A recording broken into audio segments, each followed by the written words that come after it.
오늘 본문 말씀으로 두 갈래 길에서 말씀을 함께 나누도록 하겠습니다. 우리의 인생을 종종 들여다보면 출발점은 같아 보이는데 끝이 완전히 다른, 그래서 전혀 다른 인생을 살아가는 경우를 보곤 합니다. 오늘 본문에서도 본문은 성경은 우리가 두 갈래의 길 앞에 서 있다라고 말해주고 있습니다. 선택의 기로와 같아 보이는 것입니다. 어떤 길을 선택할 것인가에 대한 문제인 것이죠. 두 갈래의 길에 한쪽 길은 생명의 길이고 또 다른 한 길은 사망의 길입니다. 오늘 본문 말씀 12절 그리고 14절 15절 말씀을 보면 12절 말씀에 이렇게 이야기하죠. 시험을 찾는 자는 복이 있나니 이는 시련을 견디어낸 자가 주께서 자기를 사랑하는 자들에게 약속하신 생명의 면류관을 얻을 것이기 때문이라. 생명을 먼저 이야기하고 있고요. 14절과 15절에서는 마지막에 보니 사망을 낳는다 말하며 또 다른 사망의 길을 우리 가운데 이야기해주고 있습니다. 생명과 사망 완전히 다른 것이죠. 차원이 완전히 다른 것입니다. 그런데 차원이 다른 이 두 가지가 동일하게 같은 출발점인 시험에서 시작되고 있다라는 것을 알 수 있습니다. 야고보서 1장에서는 우리에게 계속해서 시험을 언급하고 있습니다. 1장 2절 말씀을 보니 우리의 인생에 여러 가지 시험을 당한다 말씀하고 있는데요. 여러 가지 시험을 당하거든 온전히 기쁘게 여기라 말하고 있습니다. 우리의 인생 가운데 시험을 만나는 것을 피할 수 없습니다. 시험이 없는 사람은 없는 것이죠. 시험은 우리에게 당면한 실존적인 문제입니다. 그렇기에 우리는 우리 앞에 놓여있는 이 시험의 문제를 어떻게 다루느냐가 더 중요한 문제인 것이죠. 시험을 피하는 문제가 아니라 이 문제를 어떻게 다루느냐. 시험이라는 이 갈래의 길의 시작 지점, 과연 우리는 어떤 선택을 하고 어떤 길을 들어설 것이냐라는 것이 매우 중요하다라는 것입니다. 어느 누구는 시험을 참는 자로 생명의 길에 이르게 되고 어느 누군가는 시험을 받는 자가 되어 사망에 이르게 된다라는 것입니다. 너무 안타까운 것은 이 시대를 살아가는 많은 사람들이 당장의 유익, 오늘의 삶을 위해 생명이 아닌 사망을 선택하며 살아갈 때가 많이 있습니다.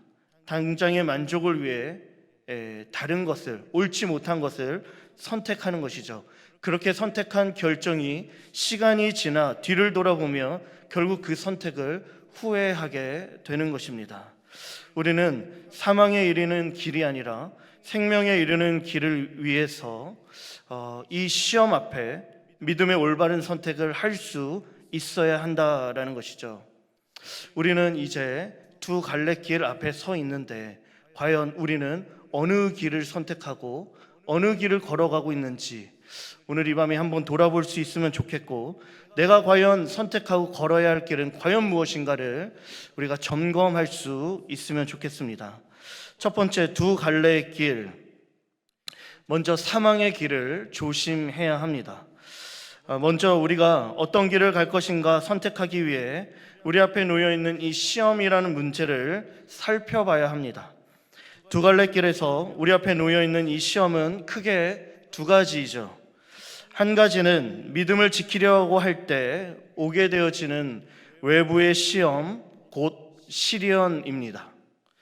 이것을 트라이얼이라고 부르기도 하죠. 믿음의 고난입니다. 이 시련을 본문 12절에서 언급했던 것이죠.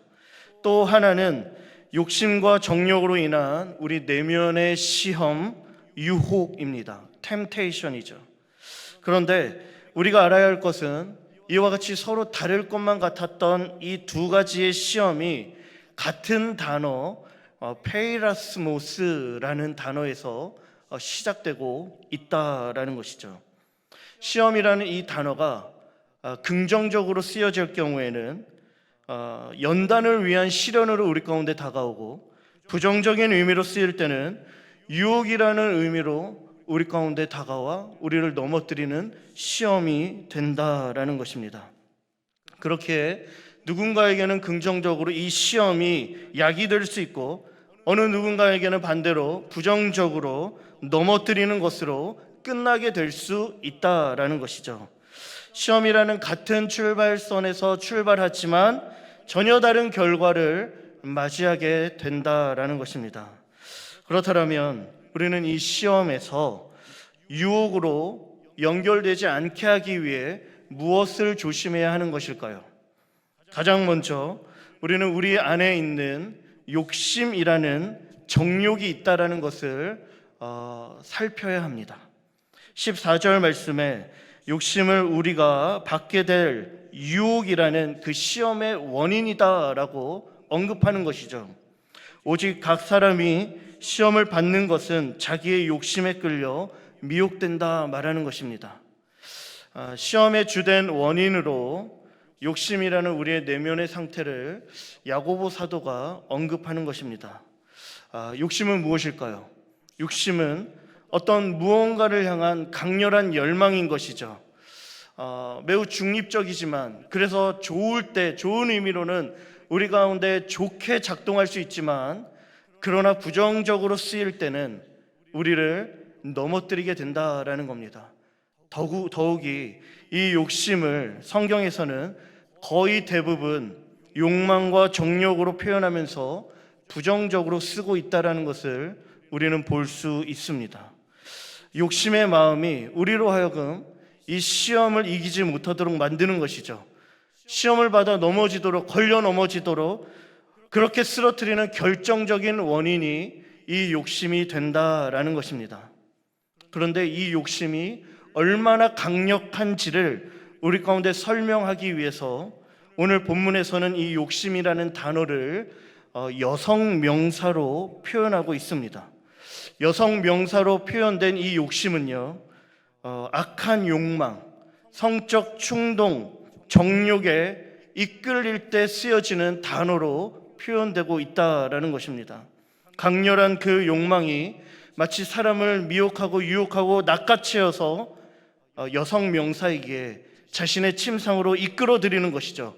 그렇기에 오늘 15절 말씀에 보면 그 욕심으로 말미암아 침상에 이끌어 그 사람을 이끌고 가서 욕심이 잉태한 즉 죄를 낳고 죄가 장성한 즉 사망을 낳는다라고 비유적으로 우리 가운데 말하고 있는 것입니다.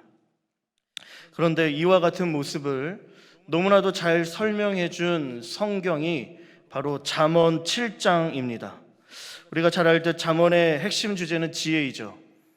그런데 지혜 없어 어리석은 자의 모습이 잠언 7장에 등장합니다.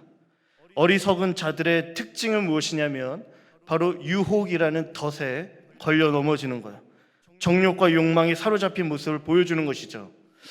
지혜 없는 어리석은 자의 모습입니다. 잠언 7장 7절과 8절 말씀에 보니 어리석은 자 중에 젊은이가 있는데 그 젊은이는 지혜 없는 자라는 것이죠.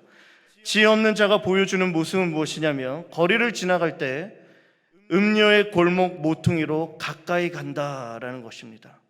음녀의 골목 모퉁이, 점점 멀어져야 할 곳에서 점점 이끌려 점점 가까이 가게 된다라는 것이죠.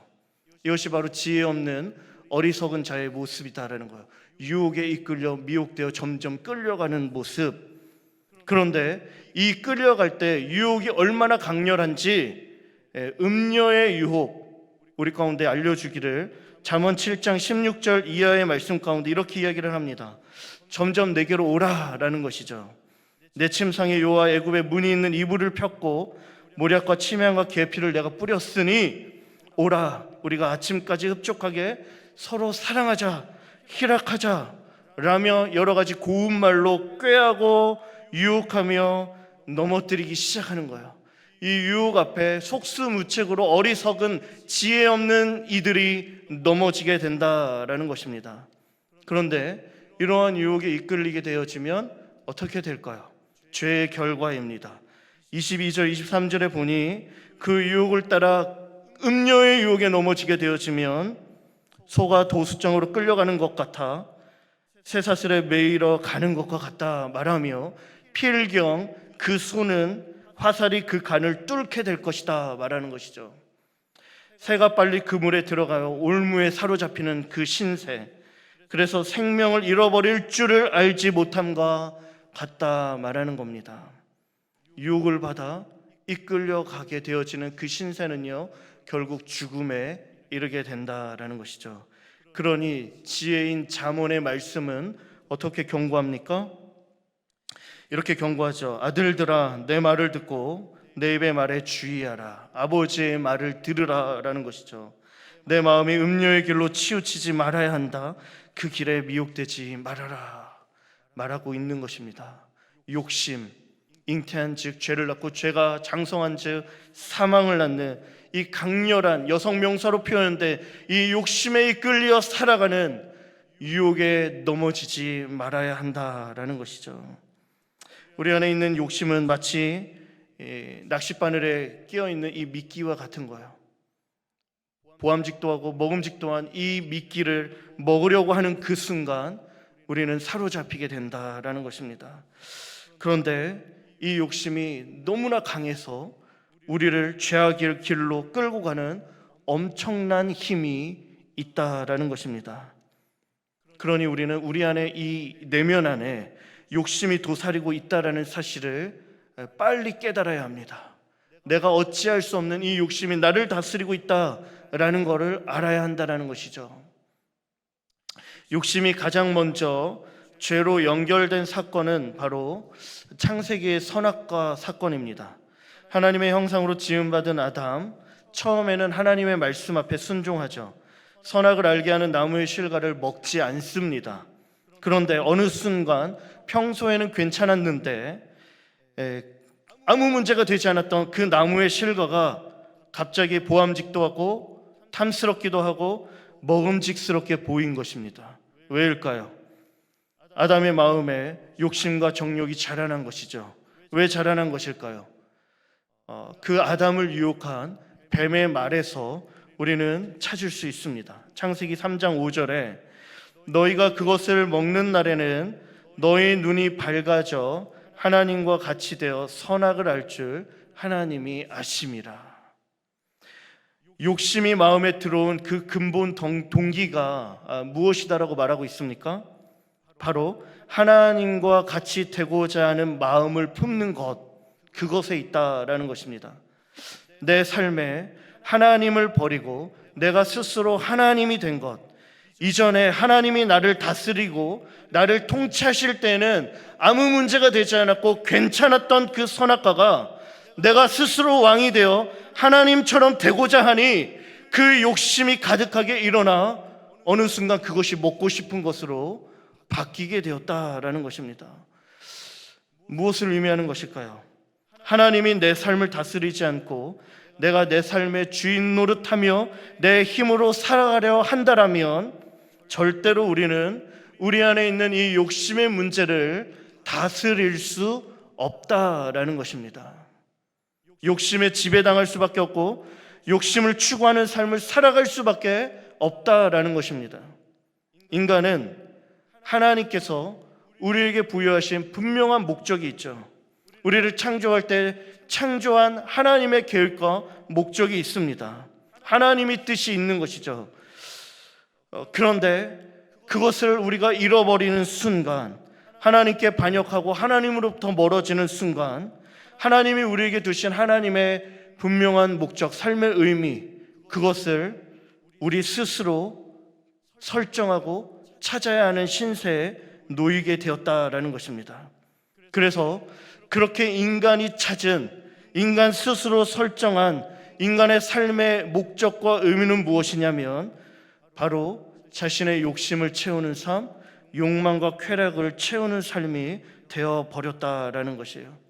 하나님의 뜻에 일치되어 하나님께서 주신 은사와 달란트로 청지기가 되어 이 땅을 다스리며 말씀 앞에 순종하는 삶을 살았어야 했는데 하나님을 떠나보니 완전히 이 목적을 상실한 채 내가 스스로 설정한 목적대로 살게 되었다라는 것이에요.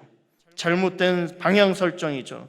그로 말미암아 쾌락을 쫓고 욕심을 따르는 인생은 결국 허물을 느끼게 되었고 이 문제를 해결하기 위해 사람들은 더욱더 자극적인 쾌락을 따라 그 인생의 욕심을 채우는 삶을 살아가게 되어 버렸다라는 것입니다. 그러한 인생을 에베소서 4장 18절과 19절에서 우리 가운데 이렇게 이야기를 합니다. 그들의 총명이 어두워지고 그들 가운데 있는 무지함과 그들의 마음이 굳어짐으로 말미암아 하나님의 생명에서 떠나 있도다. 하나님으로부터 멀어진 것이죠. 하나님의 목적과 의미를 완전히 상실한 그들의 삶이 어떤 것이냐? 19절에 보면 그들이 감각 없는 자가 되어 자신을 방탕에 방임하여 모든 더러운 것을 욕심으로 행하게 되었다라는 것입니다. 자기 자신을 방탕에 방임함으로 더러운 것을 욕심으로 행하는 것이죠. 이것이 악한 것이고 이것이 더러운 것임을 알면서도 불구하고 그것을 향한 강렬한 욕망을 가지며 살아가게 된 것이에요. 그것을 영국의 철학자 로버트 버튼이 치물의 분석이라는 책에서 이렇게 이야기를 합니다. 야망, 오만한 욕심 혹은 무서운 명예욕, 그리고 부러움과 자만과 탐욕이 뒤섞인 마음의 거대한 고민, 호화로운 광기, 이것을 사람들은 기쁨의 독이라고 부른다. 무슨 말일까요? 내일을 생각하지 않는 것이죠. 단지 오늘을 즐기기 위해 오늘 쾌락을 누릴 수만 있다라면 그것이 독이다 할지라도 나는 그 기쁨을 누리겠다 말하고 있는 것입니다. 내일 내게 어떠한 결과가 온다 할지라도 오늘 나의 욕구와 욕망을 채울 수만 있다라면 기꺼이 그런 삶을 살겠다라고 말한다라는 것입니다. 오늘 나의 사고와 행동, 내가 내리는 이 선택과 결정이 내일 나를 죽음으로 몰고 간다 하여도 그것이 독이다 할지라도 지금은 춤을 추며 내일을 생각하지 않겠다 말하는 것이죠. 이것이 오늘을 살고 있는 현대인들, 하나님으로부터 멀리 떠나 생명 없는 자들이 보여주는 모습이다라는 것입니다. 결국 욕심에 사로잡혀 지금 당장의 삶의 우선순위는요, 그 욕심을 채우는 삶, 쾌락대로 살아가는 삶, 생명 없는 삶이다라는 것이죠. 이러한 모습을 정확하게 보여주는 예화가 성경에 있습니다. 누가복음 15장에 나타나고 있는 탕자의 모습이죠. 11절과 12절에 그 예화에 등장하는 그 아버지의 집에 두 아들이 있는데 둘째가 아버지에게 내게 돌아올 분깃을 달라 하며 그 분깃을 가지고 멀리 떠납니다. 아버지의 집을 멀리 떠나죠. 탕자, 둘째 아들, 하나님을 떠난 이의 대표적인 삶의 모습입니다. 그가 아버지의 집에서 멀리 떠나게 되어졌을 때 그의 삶을 한마디로 정의 내리는데 누가복음 15장 13절이죠. 며칠이 안 되어 둘째 아들이 재물을 다 모아가지고 먼 나라에 가 거기서 허랑방탕하여 그 재산을 낭비하더니, 허랑방탕하다라는 것입니다. 허랑방탕한 삶은 무엇일까요? 자신의 욕심과 욕망을 채우는 삶입니다. 자신에게 주어진 삶의 목적과 비전을 이루는 삶이 아니라 단지 욕심에 이끌려 사는 인생이다라는 것이죠. 그 끝이 비참하고 궁핍하며 곤고해지는 것을 알면서도 불구하고 멈출 수 없는 것입니다. 죽음의 삶인 것이죠.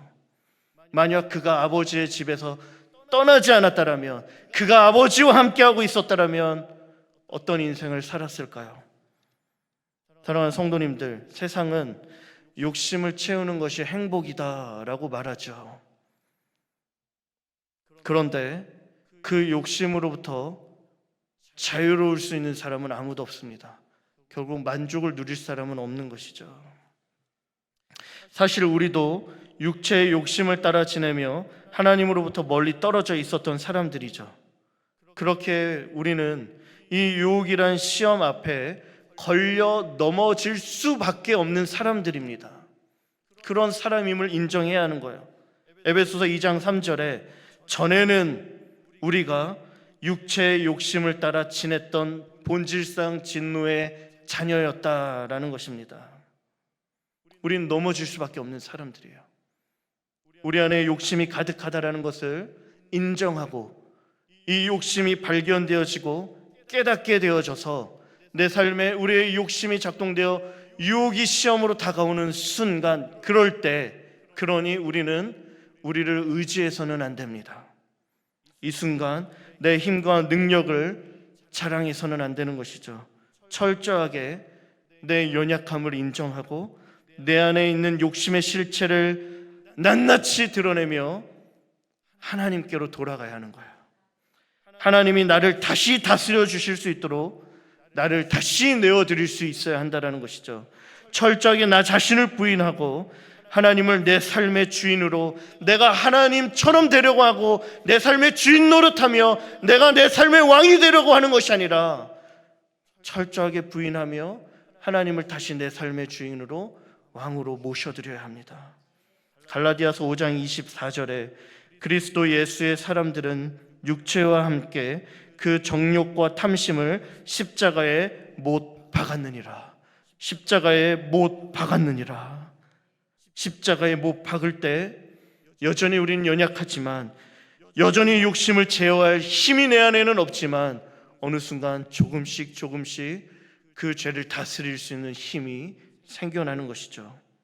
쾌락을 추구하며 지금 당장 만족을 구하는 삶을 선택하는 것이 아니라 눈이 열려서 영혼을 보게 되어지고 하나님 나라를 보게 되어지고 당장 이 땅의 만족이 아닌 영원한 하나님 나라의 그 가치를 보며 하나님께서 기뻐하시는 것을 선택하며 살아가는 것, 그러한 지혜가 우리 가운데 임하게 된다라는 것입니다. 유혹의 시험 앞에서 하나님께 돌아가는 것, 이것이 사망의 길을 조심하는 것임을 깨닫게 되기를 간절히 바랍니다. 두 번째, 두 갈래의 길, 생명으로 이르는 길을 선택할 수 있어야 합니다. 사망에 이르는 길만 있다 말하지 않고 다른 한 길이 있으니 이 길을 선택하라 당부하는 것이죠. 12절 말씀입니다. 시험을 참는 자는 복이 있나니 이는 시련을 견디어낸 자가 주께서 자기를 사랑하는 자들에게 약속하신 생명의 면류관을 얻을 것이기 때문이라. 시험을 받는 자가 아니라, 시험을 당하는 자가 아니라 시험을 참는 자, 시험을 견디는 자가 있다 말하고 있습니다. 그런 자들에겐 생명의 면류관이 약속되어 있는 것이죠. 시험을 참는 것, 시험을 견디는 것 모두가 인내와 연결됩니다.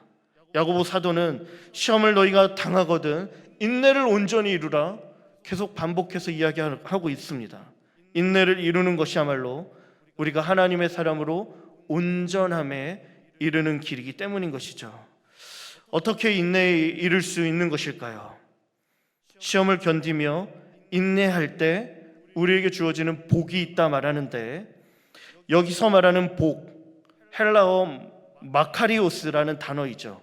이 마카리오스라는 단어는요, 하나님께서 베풀어 주시는 은혜라는 뜻입니다. 다시 말해서 내가 인내함으로 이 시험을 잘 통과하였기에 얻어내는 어떠한 무언가 미션을 달성하여 얻어내는 그 복이 아니라, 내가 내 힘으로 쟁취해낸 것이 아니라 철저하게 그 과정 속에 개입하시는, 적극적으로 간섭하시는 하나님의 은혜로 주어지는 복이다라는 것이에요.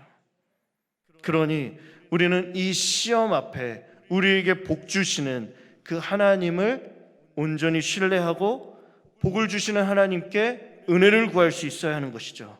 그럴 때 힘이 생긴다라는 것입니다. 그렇다면 우리가 신뢰하며 붙잡아야 할 그 하나님은 어떤 하나님일까요? 첫 번째로는 시험을 주시되 시험을 주시는 목적이 있으십니다. 13절에 사람이 시험을 받을 때 내가 하나님께 시험을 받는다 하지 말지니 하나님은 악에게 시험을 받지도 아니하시고 친히 아무도 시험하지 아니하시느니라. 하나님은 절대로 악에게 시험을 받지 않으시고 누구도 시험하지 않는다 말씀하십니다. 무슨 말일까요? 절대로 하나님은 우리를 넘어뜨리기 위해, 그리고 우리를 죽이기 위해 시험하시는 분이 아니다라는 것입니다. 그렇게 사단이 사용하는 유혹이나 미혹 같은 것으로 하나님은 절대로 우리를 시험하지 않으신다라는 것이에요. 우리는 이것을 알아야 한다는 겁니다. 그렇다면 하나님은 우리를 시험할 때 어떤 목적이 있을까요? 그 목적은요, 철저하게 우리를 위한 것이죠.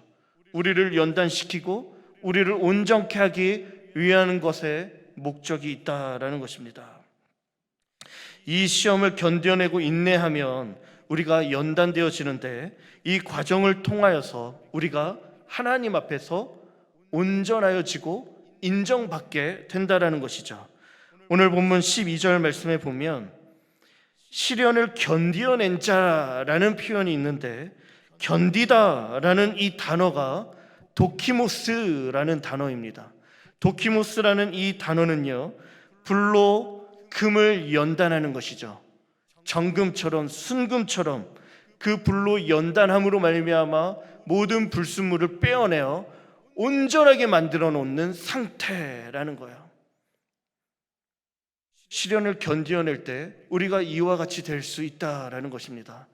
그래서 베드로전서 1장 7절과 디모데후서 2장 15절에서 이렇게 이야기를 합니다. 너의 믿음의 확실함은 불로 연단하여도 없어질 금보다 더 귀하여 예수 그리스도께서 나타나실 때 칭찬과 영광과 존귀를 얻게 할 것이다.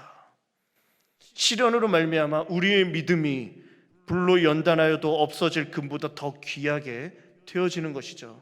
그로 말미암아 훗날 하나님이 우리 가운데 나타나실 때 칭찬과 영광과 존귀로 우리를 세워주신다라는 것입니다.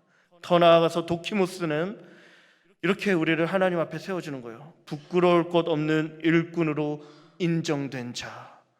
하나님 앞에 이렇게 우리가 세워지는 거예요. 하나님이 우리를 이렇게 인정해 주신다라는 것이죠. 하나님께서는 이와 같이 우리에게 시험을 주시되 분명한 목적이 있다라는 거예요. 우리가 이러한 하나님의 분명한 목적이 있다라는 사실을 기억한다면 우리는 마주한 시험 앞에서 인내할 힘이 생겨날 수 있다라는 것이에요. 지금 받는 신앙의 시험이 비록 고되지만 마음이 무너지고 나의 몸으로 어찌할 수 없어 하나님 앞에서 다만 엎드릴 수밖에 없지만, 그러나 이 시련의 이 연단의 시험을 통하여 하나님은 우리를 넘어뜨리는 것이 아니라 살리시고 세우시고 일으키시고 하나님의 뜻을 일으켜 간다라는 것입니다. 그러니 사랑하는 성도님들, 당한 그 시련을 하나님의 목적을 바라보며 인내함으로 승리할 수 있기를 간절히 바랍니다. 두 번째로, 이 시련 이후에 우리를 위해 생명의 면류관을 예비해 주십니다. 세상은 시험을 참고 견디는 모습을 바라볼 때마다 미련하다라고 말할지 몰라요. 그러나 우리 믿는 사람은 다른 것이죠. 이 땅의 당장의 유익과 만족이 아니라 미래적 상급, 우리를 위해 예비해 두신 영원한 상, 생명의 면류관을 바라보며 이 땅을 살아가는 사람입니다. 이 땅을 예수 그리스도를 위한 인내의 경주장으로 믿음의 선한 싸움을 싸우며 달리는 사람들이다라는 것이죠. 그러니 당장의 눈앞을 위하여, 눈앞의 유익을 위하여 내가 이 경주를 멈추지 않고 끝까지 결승점까지 인내하며 달려간다라는 것이에요. 그 면류관이 우리를 위해 예비되어 있다라는 사실을 기억하며 오늘 우리가 달려야 할 이 달림을 멈추지 말아야 한다라는 것입니다. 18절 말씀에 그가 그 피조물 중에 우리로 한 첫 열매가 되게 하시려고 자기의 뜻을 따라 진리의 말씀으로 우리를 낳으셨다 말하는 것이죠. 부활의 첫 열매 되신 그리스도와 함께 우리도 영광스러운 부활에 동참하게 된다라는 것입니다. 이것을 기억하며 현재의 고난, 장차 올 하나님께서 우리에게 허락할 영광과 비교되지 않는다라는 것을 깨닫고 인내함으로 믿음의 삶을 살아갈 수 있는 우리 모두가 되기를 간절히 바랍니다. 사랑하는 성도님들, 믿음으로 사는 것이 버겁죠. 참으로 힘듭니다. 이 땅에선 더더욱 그렇습니다. 손해보는 것 같고 나만 바보 되는 것 같고 그냥 내가 욕심내서 다른 사람들처럼 살면 더 편하게, 더 괜찮게, 더 잘 살 수 있을 것처럼 생각될 때가 너무 많습니다. 그런데요, 성경은 그럴 때 우리에게 조심하라 말하는 것이죠. 조심해라. 야고보 사도처럼 16절에 형제들이여 속지 말라 권면하고 있는 것입니다. 진짜 복은, 진짜 행복은, 진짜 승리는 세상의 욕심을 채우는데 있는 것이 아니라 믿음으로 시험 앞에서 인내하고 참고 견디며 이 땅 가운데서 하나님의 인정받는 일꾼이 되는 것이 진짜 복이고 진짜 승리다라는 것을 우리 가운데 이야기하고 있습니다. 이 땅의 만족을 채우는 삶이 아니라 영원한 미래 가운데 우리가 하나님의 영광에 동참하고 우리를 위해 예비해 두신 생명의 면류관을 받는 데 있다라고 말하고 있습니다. 무엇과 바꿀 수 없는 우리를 위해 예비해 두신 이 복을 우리 사랑하는 성도님들 선택할 수 있게 되기를 바랍니다. 시험 앞에 서 있는 우리 두 갈래 길, 유혹과 사망의 길이 펼쳐져 있고 복과 생명의 길이 펼쳐져 있습니다. 시험 가운데서 우리를 붙잡아 주실 하나님을 바라보고 그 하나님을 더 의지하고 그 하나님을 더 사랑하고 그 하나님께로 더 가까이 갈 수 있게 되기를 간절히 바랍니다. 하나님 안에서 시험을 넉넉히 이기는 우리 모두가 되기를 간절히 소망합니다.